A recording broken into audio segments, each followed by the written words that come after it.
Okay, you are clear about how to write paragraph 1, right? Now let's go to paragraph 2. What's paragraph 2? Paragraph 2 is your overview. You are strongly encouraged or advised to begin your paragraph 2 with the word overall, because you want to give a holistic description of the chart in your second paragraph. So in this situation, during your report writing, your paragraph 2 is an overview of the chart given to you. So it's more like giving a holistic or general description of the chart. Do you understand? But in that paragraph 2, when you're giving the overview, you are not meant to be so detailed. You're not meant to be so detailed by way of including the values from the units of measurement. Don't bring them in. So what of, let's say, bar charts, or no, a line chart. Line graph. There's a line graph. There's a jump right between two January and June. The jump. But mine is supposed to see that jump. The line graph will be like this. There's a jump here. So there's a fall.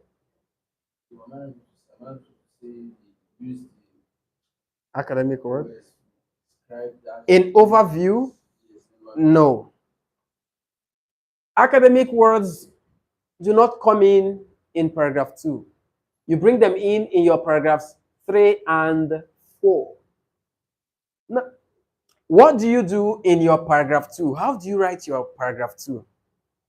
You have paraphrased your paragraph, the question in your paragraph 1. You have identified the unit of measurement in your paragraph 1. Now your paragraph 2, what do you do?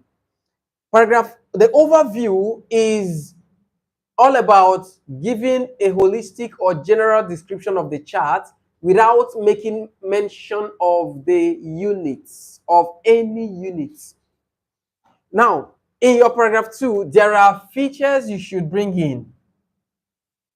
You have to consider the subject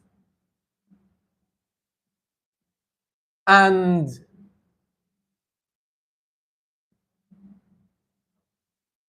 the objects. So it can also be plural subjects. You have to bring in date or period or duration. You are to also include keys. That is, if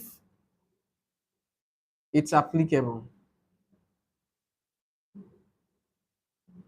Because not all charts come with keys. Then the last thing you're to bring into your overview is the highest,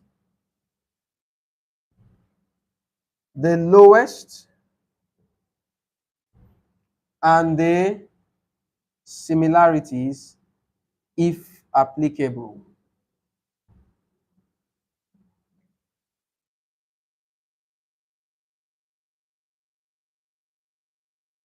So in your overview, you give a general or holistic information about what a chart is all about.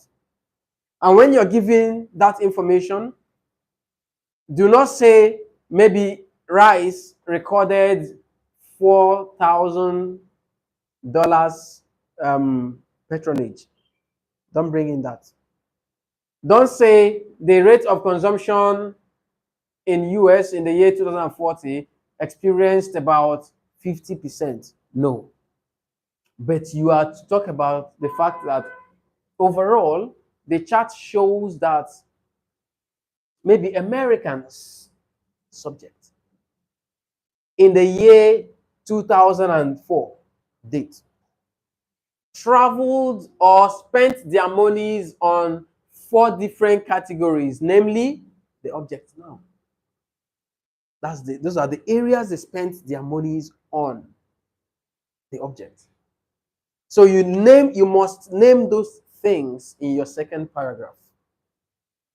However, it is evident or it is pertinent to note that each of those 4 areas of their spending was represented by different keys, such as long broken lines, short broken lines, dotted lines, respectively. So it's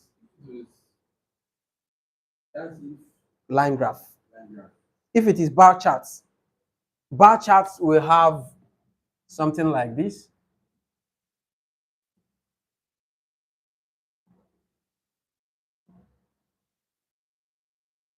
This for a particular period. Then maybe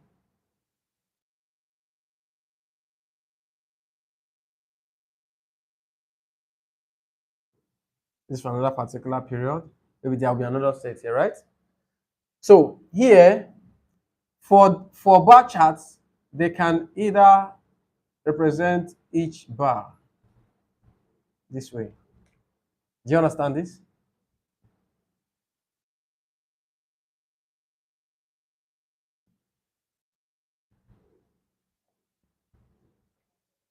So what do you do? Each bar or each of the items was represented by, or each bar was represented by different keys, such as the slanted or indented line, slanted line bar, horizontally lined bar, and vertically lined bar. Do you understand this? Notwithstanding, it is evident that the highest consumption, the overall highest consumption was recorded for, let's talk about it. But you don't bring in a value. Don't bring in the value now. Whereas the least consumption was recorded against. That's all. Do you understand? So that's what you do, and that's how to write your second paragraph. It's called overview.